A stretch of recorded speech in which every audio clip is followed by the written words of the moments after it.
불편한 편의점 두 번째. 김호연 장편소설. 나무 옆 의자. 좋은 책 미리 듣기. 낭독 지유.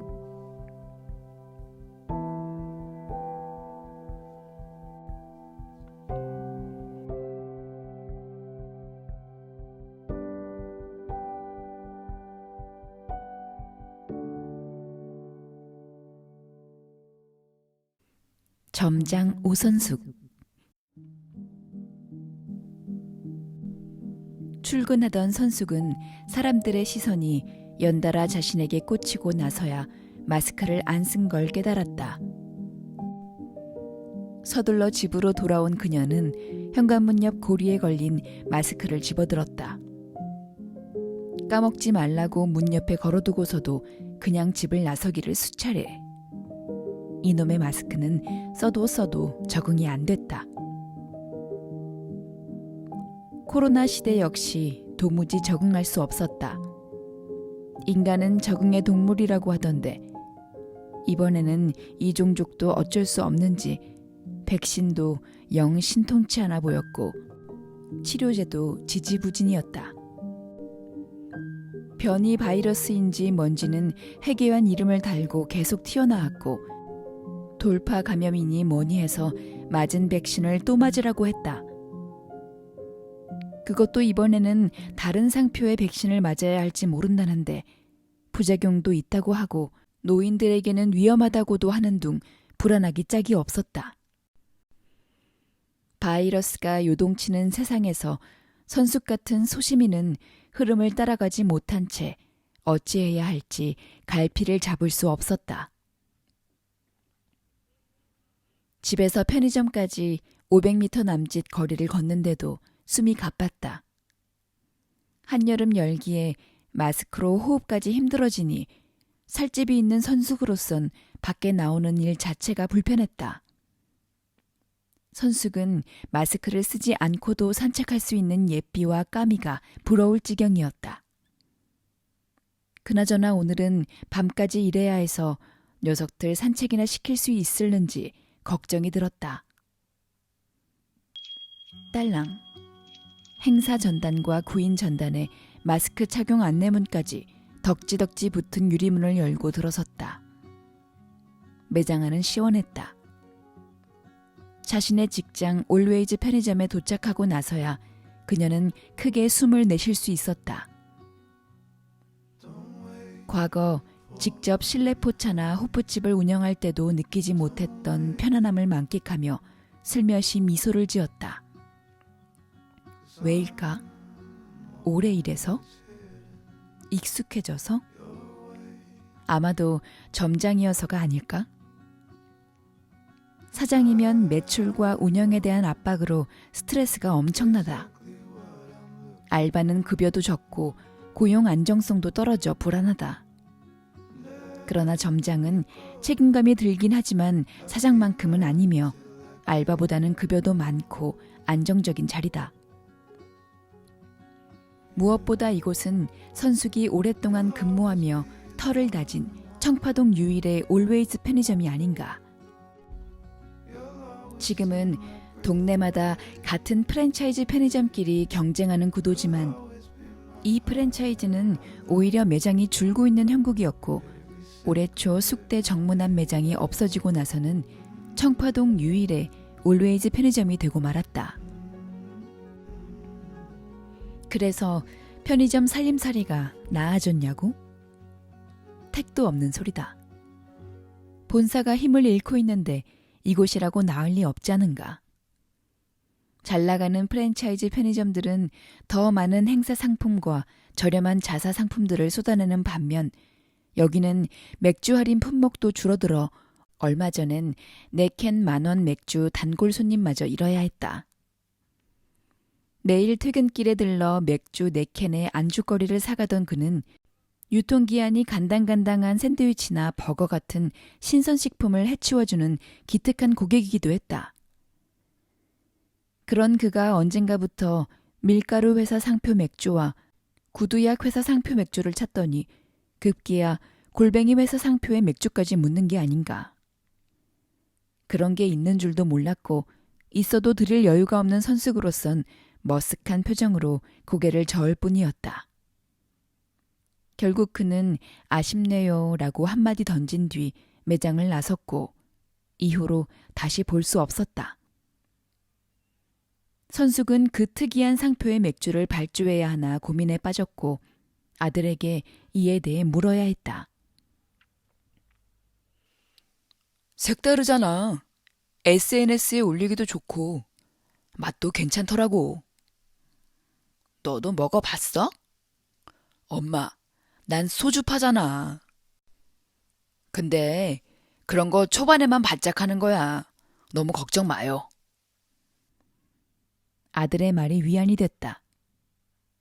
비록 맥주 마니아 사내를 만족시키진 못했지만 세상에 만족스러운 게 어디 있겠으며 다 모자라고 부족한 대로 살며 버티는 건 아니겠는가. 게다가 원래 우리 편의점은 불편하기로 소문난 곳인데 어쩌란 말이냐. 일종의 될 대로 되어라 정신. 걱정하기보다는 그저 하루하루 오는 손님들에게나 최선을 다하자고 선숙은 마음을 먹었다. 그래서일까? 그녀는 이 공간이 좋았다. 부족하고 모자란 꼴이 자신의 인생과 닮아서였다. 경영난에 허덕이며 근근히 운영되는 게 적자 인생으로도 어떻게든 살아가는 소심인 오선숙 같게만 느껴졌다. 시제 점검을 마치고 본격적인 업무를 시작하려는 찰나 근무조끼를 벗은 반팔 셔츠 차림으로 곽 선생이 다가왔다. 마스크 위로 보이는 피로감에 젖은 눈빛에는 민망함이 겹쳐 있었다. 평소 표정 변화가 없는 곽 선생답지 않은 모습이 선숙을 긴장하게 만들었다.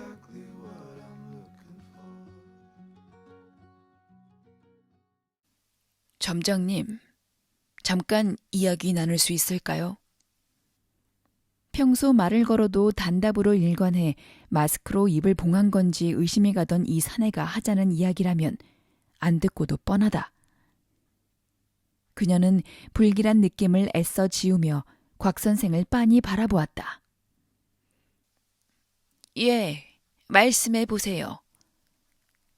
죄송하지만 제가 일주일 뒤, 그러니까 다음 주 목요일까지만 일하고 그만두어야 할 것 같습니다. 역시다. 올 것이 온 것이다. 그가 며칠 전 하루 휴무를 부탁할 때부터 뭔가 일이 있을 듯 했다. 곽 선생님, 새로운 일자리는 구해 놓으신 건가요? 진심으로 걱정이 되어 물었다. 곽 선생은 지난 1년하고 수개월간 편의점의 밤을 지켜줬지만 나이로 보나 능력으로 보나 다른 일을 수월하게 할 수 있을지 걱정이 되곤 했다. 시제는 종종 틀렸고 다달이 바뀌는 행사 내용도 헛갈렸으며 포스기의 부가기능 사용법도 여전히 서툴렀다. 유일하게 잘하는 거라면 좀도둑을 잡는 것이었는데 야간에 물건을 슬쩍 하던 손님을 3번이나 잡은 눈썰미는 전직 형사라는 그의 이력에 고개를 끄덕이게 만들었다. 예, 지방에 건물 경비 자리가 생겨서 그리로 가게 되었습니다. 지방 어디요? 광주입니다. 제 고향이에요. 그럼 아름아름으로 구한 자리인가요? 휴무일에 고향 경조사에 참석했습니다. 그날 오랜만에 옛 친구들을 만났는데 그중 하나가 제법 큰 빌딩 건물주더군요. 새로 경비를 구하는데 제가 서울에서 편의점 일 한다니까 이참에 내려오라고 합디다. 잠깐 고민 끝에 서울 생활을 정리하기로 마음먹었습니다. 다만 다음 주부터 일해야 해서 촉박하게 말해 죄송합니다. 선숙은 그가 촉박하게 말한 것보다 이렇게 달변인 게 더 서운했다. 무뚝뚝한 남자들, 말 한마디, 표현 한번 해주면 좋을 상황에서 그들은 묵묵부답으로 일관했고 그래서 생긴 오해 역시 제대로 풀 줄 몰랐다. 곽 선생 역시 다르지 않았기에 다가가기 힘들었던 게 사실이었다. 그건 저녁 알바인 정군도 마찬가지다. 입대를 기다리며 4개월째 알바 중인 이 청년은 돌부처나 다름이 없다. 물론 말 많고 화도 많은 50대 아줌마 점장이 두 사람에게 편한 상대는 아니었을 것이다. 죄송할 것까지야 있나요? 그나저나 빨리 사람을 구해야 할 텐데 일단 사장에게 말하고 구인 공고도 올려볼게요. 신경 써주셔서 고맙습니다. 곽 선생이 선숙에게 정중하게 고개를 숙여 보인 뒤 유리문을 열고 퇴근했다. 구인, 사람을 구한다는 것. 편의점 점장 제1의 고민이 시작되는 순간이었다. 이미 주말 알바를 찾는 중이었는데 평일 야간 알바까지 구해야 하는 상황에 그녀는 머리가 다 지끈거렸다. 활기차게 시작하려던 하루가 발목을 잡혔다. 오전부터 점심까지 손님들을 받으며 유통기한을 확인하고 부족한 상품을 보충하고 새로 입고된 신선식품을 검수해서 진열했다. 짬을 내 유통기한이 막 지난 샌드위치에 우유로 점심을 때우고 보니 오후 1시. 이쯤이면 깨어났을 것이다. 선숙은 스마트폰을 꺼내 최근 통화를 살펴 영숙 언니 아들이라 적힌 전화번호를 눌렀다. 이름을 강 사장으로 바꿔둔다는 걸 자꾸 미루고 만다. 이 녀석과 관련해서는 손끝 하나 대기 싫어서다. 통화 대기음이 길어지자 짜증이 일었다. 이윽고 막바지에 맞추기라도 한 듯 전화가 연결되었다. 왜요? 주말 알바 구했어요? 아니, 그것보다 곽 선생이 그만둔다네. 잠시 탄식이 들리는가 싶더니 강 사장이 퉁명스레 물었다. 얼마 달래요? 그 아저씨는 아무튼 나한테 말도 안 하고 어? 그만둔다고 하던데. 아 이모 그거 돈 올려달라고 시위하는 거예요. 1년 넘게 일했는데 알바비 인상 안 해줬다고 투덜대는 거라니까. 돈 좀 올려주면 그만둔다는 말 쏙 들어간다고요. 아니야. 고향 광주에 건물 경비 일구했다고 서둘러 달랬어. 아주 시나리오를 써오셨군. 이모도 참 순진하시긴. 내가 곽씨 아저씨랑 통화할게요. 거참. 선숙이 뭐라고 답하기도 전에 강 사장은 전화를 끊었다. 잠이 덜 깬 목소리부터 자신과 곽 선생을 무시하는 내용까지 모두 마음에 안 들었다. 그녀가 오늘 마주한 곽 선생의 태도는 진지했다. 그런데 대체 녀석은 무얼 근거로 곽 선생이 강짜를 부린다고 여기는 걸까? 먼 눈엔 뭐만 보인다더니 참으로 한심하기 그지 없었다. 강 사장, 영숙 언니 아들, 아니면 민식이. 30년도 더 된 어느 날, 교회에서 영숙 언니의 까불까불한 아들로 만났을 때부터 되바라지긴 했지만 이렇게 날건달이 될 줄은 몰랐다. 문제는 이 녀석이 현재 자신의 상관이자 편의점 운영의 결정권자라는 점이다. 녀석은 편의점 수익에만 관심이 있지 운영에 관해선 티끌만큼도 모르는 데다 아무것도 책임지지 않는다. 발주 넣는 것도 직원 관리도 하기 싫은데 사장이니 밑에 있는 사람에게 그걸 시켜야겠고 그래서 선숙을 점장으로 승진시킨 것이다. 민식은 편의점이란 원래 오토로 돌리는 거라며 알아서 잘 돌아가게 해달라고 했다. 말은 그렇게 하고 형편 운운하며 점장급여에는 짜게 굴었다. 그리하여 선숙은 알바 때보다 고작 40만 원을 더 받으며 발주부터 직원 관리까지 과중한 업무를 떠맡게 된 것이었다. 거절할 수 없었던 이유는 단 하나, 영숙언니였다. 자신의 손을 잡고 가게와 민식을 함께 부탁하던 그녀의 눈빛을 기억하기 때문이었다. 오늘은 정군이 휴무를 신청했고 대체 알바가 구해지지 않아 저녁까지 선숙이 꼬박 편의점을 지켜야 했다. 어둠이 찾아오고 퇴근길 손님이 들기 시작하자 피로가 훅 몰려왔기에 그녀는 즐겨 마시지 않는 에너지 드링크를 2개나 비워냈다. 그때 문을 열고 곽 선생이 들어왔다. 선숙은 시계를 살폈다. 평소보다 2시간이나 일렀다. 곽 선생은 정군이 오늘 쉰다고 들었다며 교대를 해드려야 할 것 같아 일찍 나왔다고 말했다. 살짝 감격했던 선숙은 그의 심심함에 콧방귀를 뀌었다.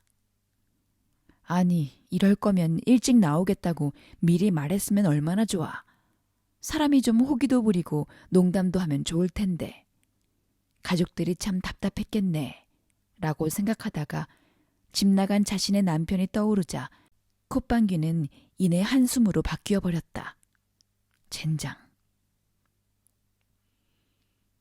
이럴 때면 골든 레트리버가 그중 나았다는 생각이 들었다.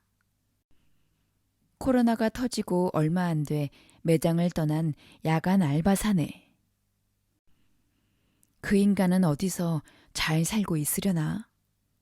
잠시 궁금증이 일었지만 지치고 허기진 나머지 생각을 접고 귀가를 준비했다. 참, 강 사장이 퇴직 수락했습니다. 근무조끼를 벗고 창고에서 나오는 그녀에게 곽 선생이 말했다. 그제야 아침의 기억이 떠올랐다. 선숙은 호기심 가득한 눈빛으로 곽 선생에게 다가갔다. 강 사장님 뭐래요? 시급 올려준다고 가지 말래요? 예. 그래서 시급 5만 원 하면 안 가겠다고 답했지요. 그랬더니 뭐래요? 그동안 즐거웠고 다시 보지 말자고 하더군요. 아휴, 성질머리 하고는. 괜찮습니다. 그 친구 레퍼토리입니다. 벌써 수차례 들었어요. 제가 이 편의점 알바한다고 했을 때도 그렇게 말하며 일하지 말라고 했던 게 기억나네요. 곽 선생이 마스크 안에서 입꼬리를 실룩이는 게 느껴졌다. 그렇다면 야간 알바 구인이 시급하다. 선숙은 에코백을 내려놓고 곽 선생을 나오게 한 뒤 카운터 안으로 진입했다. 안쪽에 자리한 컴퓨터로 알바 사이트에 구인 공고를 올렸고 올웨이즈 편의점 전용 구인 전단을 출력해 볼펜으로 내용을 채웠다. 마지막으로 전단에 스카치 테이프를 붙인 뒤 곽 선생을 돌아봤다. 안 그래도 처지고 있었는데 일찍 나와줘 고마워요. 별 말씀을요. 갑자기 그만두어 송구할 따름입니다. 목례를 하는 그에게 그녀 역시 고개를 숙여 답했다. 유리문을 열고 나온 선숙은 주말 알바 구인 전단 옆에 방금 출력한 야간 알바 구인 전단을 붙였다. 나원참 1+1 구인 전단이라니. 이 편의점이 알바 잡아먹는 곳이라 오해받을까 걱정이 들었다.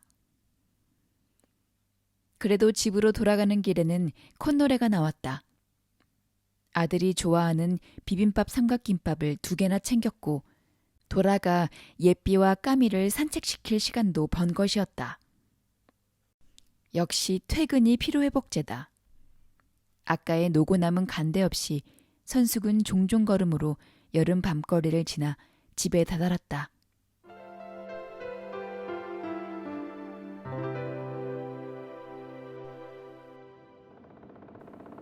아들의 방에선 여전히 총소리가 터져나왔다. 그러나 그것이 게임 속 소음이 아니고 외국 드라마의 액션 장면이란 걸 그녀는 예상할 수 있었다. 지난해 가을, 아들은 오랜 칩거를 끝내고 취업에 성공했다. 이런 시기에 용케 들어간 그곳은 영화와 드라마를 만드는 제작사다. 대기업을 때려치운 아들이 영화계에 발을 들였을 즈음 알게 된 영화 제작자의 회사라고 들었다. 코로나로 영화계가 힘든 상황이라 영화 제작사도 드라마 제작을 하게 됐고 이에 새로 인력을 충원하며 아들에게 제안이 왔다고 했다. 한때에 쓸데없는 영화일 같은 걸 한다고 타박했는데 그쪽으로 일이 풀리는 걸 보며 선숙은 세상 일이란 참 알다가도 모르겠다는 생각이 들었다. 뿐만 아니라 드라마 기획 PD라는 아들의 직업은 선숙이 보기엔 묘하기 그지 없었다. 하루 종일 한국과 미국, 일본, 중국 드라마를 보는 게 일이었다. 물론 감상하는 것 말고도 다른 일들이 더 있겠지만 그녀가 보기엔 일 같지 않은 일을 하면서 아들이 매달 월급을 받는 게 놀라웠다. 심지어 재택근무를 하며 일주일에 2번밖에 회사에 나가지 않았다. 그러니까 자기 방에서 일을 했고 그 모습은 과거 아들이 게임에 빠져 방에 처박혀 있는 것과 비슷해 보였기에 신기하지 않을 수 없었다. 아들은 이제 OTT 시대라면서 넷플릭스라는 돈 내고 보는 채널이 있다고 했다. 자기 회사는 그곳에 작품을 걸 거라고 했다. 선숙은 용어부터 이해가 잘 안 됐지만 아들이 초롱초롱한 눈빛으로 설명해주는 모습이 그저 흡족했다. 자랑하고 싶은 자기 일을 하게 된 아들이 대견했고 그걸 엄마에게 표현해준다는 게 고마웠다. 불과 1년 반 동안 일어난 두 사람 사이의 변화였다. 선숙은 이제 아들을 닥달하지 않는다. 안정적인 고시 같은 걸 보라고도 안 한다. 결혼하라는 말도 안 하기로 했다. 아들 세대 앞에 놓인 세상 형편이 자신이 젊을 때의 기준과 다르다는 걸 아들의 설명을 듣고 인정한 뒤에 일어난 변화였다. 자신과 분리되려는 아들의 모습을 두려워했지만 이제는 서로의 차이를 알게 되었고 거리를 지키게 되었다. 다 큰 아들의 삶 역시 될 대로 되겠지였다. 엄마가 좌지우지할 수 있는 게 아니란 걸 용인하고 나자 아들이 무슨 일을 해도 믿고 지지할 수 있게 되었다. 돈을 많이 못 버는 일이어도 그것이 아들이 좋아하는 일이라면 자신도 좋아해보겠다고 마음먹었다. 아들 역시 엄마가 점장이 되자 이것저것 살펴주었다. 어릴 적 치과 가기 싫어하던 것처럼 엄마의 편의점 오기를 질색하던 녀석이 이제 수시로 들러 매장을 살피며 조언을 해주었다. 얼마 전 과감하게 발주를 넣은 신상 캔커피도 아들의 추천이었다. 과테말라 고급 원두를 쓴다는 그 상품은 꽤 팔려 곧 추가 주문을 넣었다. 거리두기로 사람들이 카페를 덜 가니 편의점에서 괜찮은 커피 상품을 찾을 거라던 아들의 추천 이유가 맞아떨어진 것이다.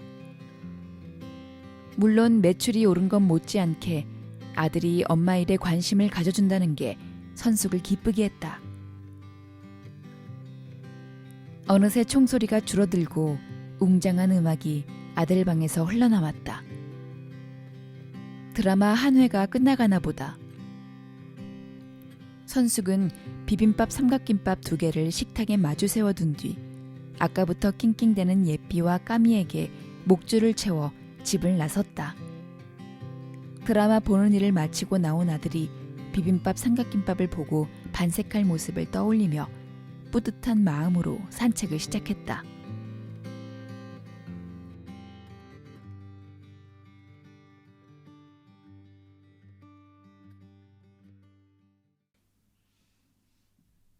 다음 날 오후 편의점에 들어선 강 사장의 몰골은 도저히 봐주기 힘들었다. 부어오른 살집에 박스형 반팔티가 쫄티꼴이 되었고 땀 냄새와 술 냄새가 오묘하게 섞여 당장이라도 환기를 해야 할 판이었다. 강 사장은 반바지 아래 두툼한 허벅지를 긁으며 매장 안을 어슬렁댔다. 마치 이 골목이 자신의 영역이라는 걸 알리기 위해 곳곳에 오줌을 싸는 개처럼 두리번대며 진열대를 살폈다. 선숙은 그러거나 말거나 신경을 끄고 계산대로 온 여자 손님에게 집중했는데 마스크를 썼음에도 손님이 코를 찡그리는 게 느껴졌다. 선숙이 계산을 마치자 손님이 나갔고 기다렸다는 듯 강 사장이 앞에 와 섰다. 이모, 발주 너무 막 하는 거 아니에요? 뭐가 문젠데? 저기 안 나가는 여름 과일들 왜 계속 드려요? 조각 수박이며 파인애플이며. 예? 안 나가긴 매출 확인해봐. 여기 여대 앞이거든. 여학생들이 과일 챙겨 먹는 건 모르지? 저거 시들어 보여서 맛대가리 없을 것 같은데. 흰소리 말고 매장이나 자주 나와. 그럼 알 테니까. 아니, 점장이 떡하니 있는데 내가 자주 오면 인력 낭비죠. 난 이모만 믿는다니까. 강 사장이 능글맞은 표정으로 돌아서 냉장고로 향했다. 그리고 맥주 4캔을 꺼내들고 다시 왔다. 당연히 계산은 안 한다. 봉지도 그냥 줘야 한다. 사장이니 그건 뭐라 못해도 입 다물고 있을 선숙이 아니었다. 사업 구상하고 있는 거 맞아? 술 좀 작작 드셔. 대낮부터 맥주 마시고 그럼 되겠어? 모르시긴. 난 맥주가 머리를 기막히게 깨우거든요. 비록 내가 이 맥주 사업 통수 맞고 타격이 있었지만 두고 보세요. 내가 엄청난 트림 냄새가 마스크마저 뚫고 들어와 선숙은 대놓고 미간을 찌푸렸다. 아, 이 자식. 정말 영숙 언니 아들만 아니면. 그녀는 놈의 등짝을 후려치고 싶은 걸 겨우 참아냈다. 선숙의 속도 모르고 희죽 웃으며 편의점을 나가던 강 사장이 순간 멈춰섰다. 구인 전단을 살핀 녀석은 꼬투리를 잡아 즐거운 학생 주임처럼 의기양양 다가왔다. 이모, 아 진짜 야간 알바 이거 주 5일 뭐야? 이틀씩 사흘씩 끊으라고 했잖아요. 안 돼. 그럼 아무도 지원 안 해. 아, 주 5일 플러스면 주휴수당은 어쩌려고. 주 5일 연속 근무는 이모랑 곽씨 아저씨로 끝이라고 몇 번이나 말했어요. 그럼 사람 못 구할걸. 강 사장이라면 주말도 아니고 평일에 이틀밤만 근무하겠어? 하지, 개털들이. 요즘 코로나라 알바 자리 귀하다던데. 더구나 방학 아닌가? 대학생들 알바 구하기 전쟁이라던데요? 이모, 내가 아무리 바지 사장이라지만 내 말 너무 씹으면 섭해요. 전단 이틀 사흘로 고치고 그 알바 사이트도 고치고. 일단 비는 피하기로 했다. 알겠다고만 답했다. 왜냐면 강 사장은 저렇게 떠들고도 곧 신경 끄고 퍼질 테니까. 지난번 정군 고용 때도 그랬다. 군대도 안 간 어리바리니 최저시급 주지 말자고 우기다가 결국 흐지부지 되지 않았나. 선숙은 화를 꾹 참고 강 사장을 따라가 문 앞에서 배웅하며 전단을 떼는 신용만 했다. 이틀 사흘로 올리면 일주일 안에 야간 알바 구하기는 불가능이다. 당장 다음 주에 비는 곽 선생의 자리를 채우려면 이 수밖에 없다. 일단 주 5일로 뽑고 강 사장이 반대하면 사람 못 구했으니 직접 일하라고 선숙도 강짜를 부리기로 했다. 강 사장은 자기가 사회에서 세게 굴렀다고 유세를 떨지만 산전수전 공중전 다 겪은 본인 오선숙도 만만치 않다는 걸 일깨워줄 때가 된 듯했다.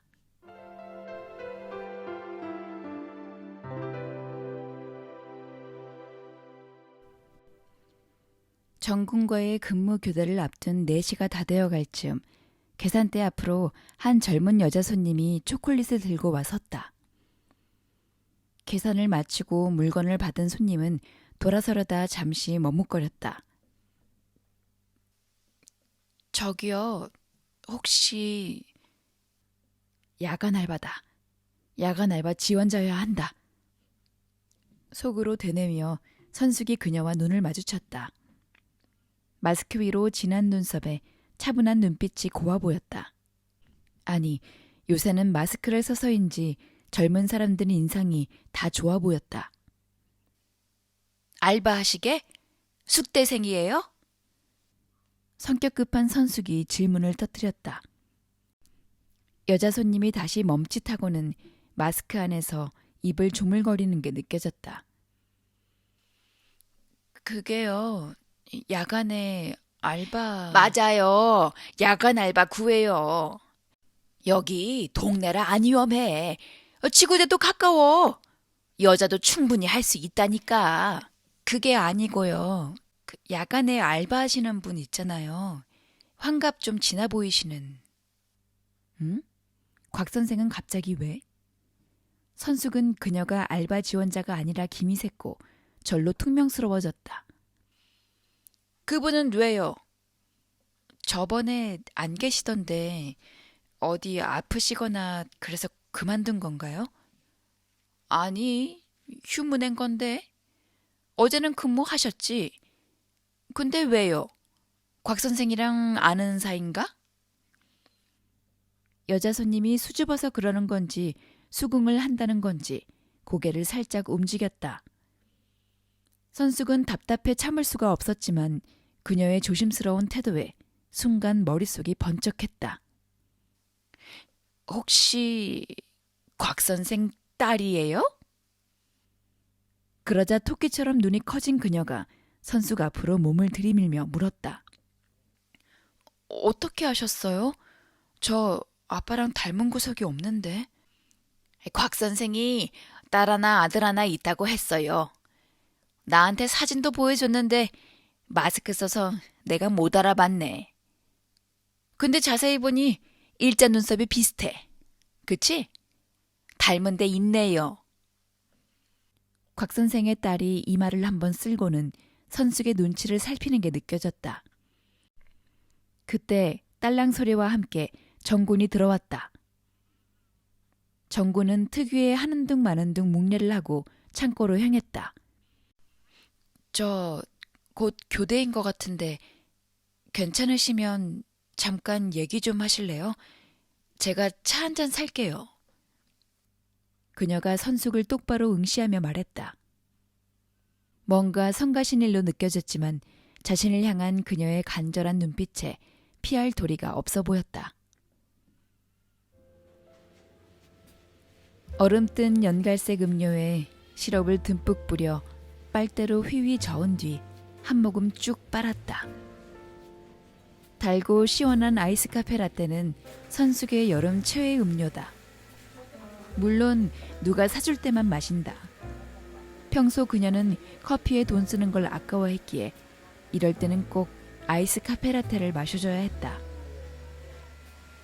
다시 한 모금 마시고 여유를 머금은 선숙은 곽 선생 딸을 바라보았다. 말해보라는 눈빛을 보내자 그녀는 입가에 가져가던 아메리카노 머그잔을 내려놓고 선숙을 응시했다. 저는 학창시절에 수영선수였어요. 돈도 꽤 들었는데 아쉽게도 선수로 성공하진 못했고요. 지금은 수영 강사로 살고 있어요. 그런데 그나마도 코로나로 일거리가 줄어 일주일에 며칠 안 나가요. 그래서 낮에 찾아올 수 있었군요. 평일에 직장인이면 오기가 그럴 텐데. 사실 먼저 저희 아버지가 선생님께 제 이야기를 하셨다는데 놀랐어요. 선생님 말고 그냥 오 여사라고 불러요. 예, 오 여사님. 아시는지 모르겠지만 저희 부모님은 몇 해 전에 이혼하셨고요. 아버지와 서먹한 저와 남동생은 자연스레 멀어지게 되었어요. 이후로 전화를 드리면 왜 걸었냐고 취조하듯 물으시고, 전화를 안 하면 직접 연락을 하셔서 왜 요즘은 전화 안 하냐고 물으시고, 도무지 아버지와는 대화가 안 됐어요. 워낙 무뚝뚝한 성격에 경찰 생활이 몸에 밴 분이라 좀 무서우시거든요. 게다가 함께 살 때 어머니와 싸우는 걸 많이 본 저희는, 아니 싸웠다기보다 아버지가 일방적으로 폭언을 하고 화를 내시는 걸 보며 자란 저희는 어쩔 수 없이 상처를 받았고요. 그녀는 감정이 격해지는지 잠시 말을 멈췄다. 선숙은 커피를 들라는 신용을 했고, 그녀는 머그잔에 입을 가져가 입술만 축인 뒤 말을 이어갔다. 동생은 지방에서 회사를 다니지만 저는 서울에서 어머니랑 같이 살아요. 어머니는 아버지에 대해 이야기하는 걸 싫어하시는데 저는 사실 사회생활 시작하고 나서 아버지 생각이 종종 났어요. 아버지가 제 수영 강습비니 대회 참가비니 다 감당하셨고, 심지어 대회가 있는 날 주요 사건 수사를 뒤로하고 몰래 경기를 보고 가셨다는 것도 나중에 알게 됐어요. 늘 무뚝뚝하셨지만 뒤로는 제가 선수가 되는데 필요한 걸 다 책임져 주셨죠. 다만 선수로 성공하지 못한 뒤에 저는 늘 주눅이 들었고, 그걸 못마땅하게 여긴 아버지와도 갈등이 더 생긴 것 같아요. 그녀의 말이 빨라질수록 선숙 역시 이야기에 몰입되어 갔다. 선숙은 빨대로 남은 아이스카페 라떼를 저으며 눈을 반짝였다. 하지만 어떻게 관계를 풀어야 할지 도무지 모르겠더라고요. 마치 텅 빈 시간처럼 제 10대의 어느 순간부터 지금까지 아버지와 제대로 된 대화를 나눠보지 못했거든요. 그런데 얼마 전 고모에게 전화가 왔어요. 고모는 최근에 아버지를 보러 서울에 왔다가 엄청 놀라셨다는 거예요. 혼자 사는 원룸도 깔끔하고 밥도 잘 해주시고 심지어 편의점 야간 알바를 하며 지낸다고 하시더라고요. 그러면서 혼자 살며 아버지가 많이 약해지셨다고 너희들이 가끔이라도 좀 살펴봐주면 안 되냐고 하셨어요. 저는 무엇보다 아버지가 편의점에서 일하신다는 게 통 상상이 되지 않아서 의아했어요. 항상 고압적이셨거든요. 식당에 가서도 사소한 문제에도 호통을 치셨어요. 흔히 말하는 갑질 같은 행동 말이에요. 그런 분이 편의점 알바를 하신다는 게 정말이지 상상이 안 됐어요. 가만, 제가 사연을 너무 마구잡이로 늘어나서 죄송해요.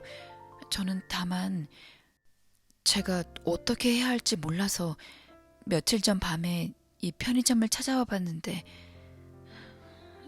그게요. 그녀의 표정이 갑자기 붉게 상기되었다. 힘들어하는 게 느껴졌고 선숙은 가만히 그녀를 바라보다 살짝 미소를 지어 보였다. 그녀가 고개를 숙이고 물기를 머금은 채 죄송해요 라고 속삭였다. 고개를 들지 못하는 그녀에게 선숙이 휴지를 건넸다. 두서없어도 무슨 말인지 알아들을 것 같네요.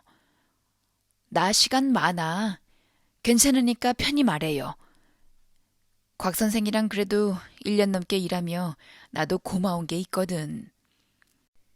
따님분 힘들게 용기 내 왔는데 내가 도울 건 도와볼게요. 어? 휴지를 받아든 곽 선생 딸이 서둘러 눈물을 훔치기 시작했다. 선숙은 남은 아이스 카페 라떼를 마저 마셨다. 잠시 뒤 진정한 그녀가 뭐라도 더 드시겠냐고 물었다. 선숙은 음료는 됐고 원래 귀가해 간식 먹을 시간이니 쿠키나 조각 케이크라도 먹으면 좋겠다고 답했다. 그녀가 카페 디저트 진열대로 향했고 선숙은 이왕 이렇게 된 거 음식 대접이라도 잘 받고 자기 시간을 내주기로 마음먹었다. 주문을 마치고 돌아온 곽 선생 딸이 한결 침착해진 얼굴로 선숙 앞에 마주 앉았다. 집으로 향하며 선숙은 생각에 생각을 더했다. 곽 선생은 정말 딸을 알아보지 못한 것일까? 아니면 외면한 것일까? 마음 같아서는 바로 전화를 걸어 물어보고 싶었지만 그건 또 예의가 아니고 딸의 부탁과도 맞지 않았다. 지난주 도저히 혼자 올 용기가 안 난 그녀는 친구를 대동하고 야간에 편의점을 찾았고 상품을 골라 조심스레 카운터로 향했다고 했다. 그런데 곽 선생은 딸을 본체만 채하고 계산을 했다는 것이었다. 혹시 마스크를 써 못 알아본 건가 의문도 들었지만 그렇다고 마스크를 벗고 다시 편의점으로 들어가기엔 발걸음이 떨어지지 않았다고 했다. 친구는 아버지가 손님들과 눈을 안 마주치는 것 같다며 그래서 몰라봤을 거라고 했지만 그건 그것대로 서운한 일이었다. 어떻게 마스크를 썼기로써니 딸을 못 알아볼 수 있을까? 아니면 알아보고도 무시한 것일까? 어떤 것이든 그녀에겐 실망으로 다가왔고 며칠간 마음이 불편하고 가슴이 저렸다고 했다. 고민 끝에 그녀는 이번 주에 다시 편의점을 찾았으나 곽 선생의 부재를 접하고 걱정이 되었다고 했다. 이러다 아버지가 편의점을 그만두면 다시 만날 수 없는 게 아닐까? 결국 아버지와 독대를 해야 하는데 자꾸 자신감이 떨어진 나머지 무작정 낮에 와봤고 선숙을 보자 무언가 말해줄 수 있는 분 같다는 생각이 들어 대화를 청했다는 것이었다. 평소 같았으면 선숙은 거침없이 생각을 털어놓았겠지만 이번에는 그럴 수가 없었다. 신중해야 했다. 막무가내. 어찌 보면 자신의 지난 삶에서 선숙이 이를 해결하는 방식이었다. 남편과 아들을 대할 때도 그런 면이 없지 않았다. 신중하게 처리해야 하는 일들이 있고 그때는 나가 아니라 관찰자의 시점으로 자신의 사안을 바라봐야 한다고 배웠다. 누구에게? 영숙 언니에게. 아들과 대화의 물꼬를 튼 시점에서 얼마 안 지나 다시 성질이 끓어오르던 찰나 그녀의 주의 깊은 조언으로 아들에게 막무가내 따지는 버릇을 잠재울 수 있었다. 이후 선숙은 영숙 언니에게 고맙다고 밥을 샀고 당시 유행하던 마라탕이란 걸 먹으며 한바탕 수다를 떨었다. 조언 덕에 아들과 관계가 한결 나아졌다는 말에 영숙 언니는 그런데 그게 도대체 자기 문제에는 안 먹히는 게 수수께끼라며 풀이 죽었다. 이에 선숙은 매운 음식을 먹으면 스트레스가 풀리니 마라탕 국물을 시원하게 들이켜라고 했고 그래서 영숙 언니가 마라탕 국물을 그릇째 들이켜다가 사례가 들려 한참을 고생했던 일이 떠올랐다. 맵지만 맛있는 음식 같은 영숙 언니와의 추억에 선숙은 코끝이 다 시려왔다. 아무튼 고심 끝에 선숙이 내린 결론은 눈 밝은 곽 선생이 딸을 못 봤을 리 만무하다였다. 하지만 역시 주의 깊게 다뤄야 하는 문제였기에 내일 근무 교대 때 직접 물어보기로 마음먹었다. 처음엔 곽 선생 딸에게 용기가 나면 다시 찾아오라고 말하려 했으나 생각해보니 곽 선생은 곧 편의점을 떠난다. 서둘러야 했다. 선숙은 자기 앞에서 노심초사하던 사람을 위해 대신 용기를 내기로 했다.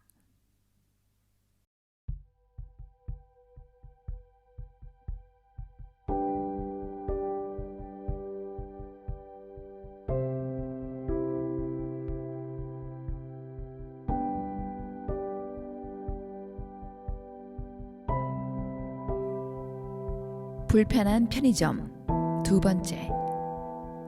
김호연 장편소설 나무 옆 의자.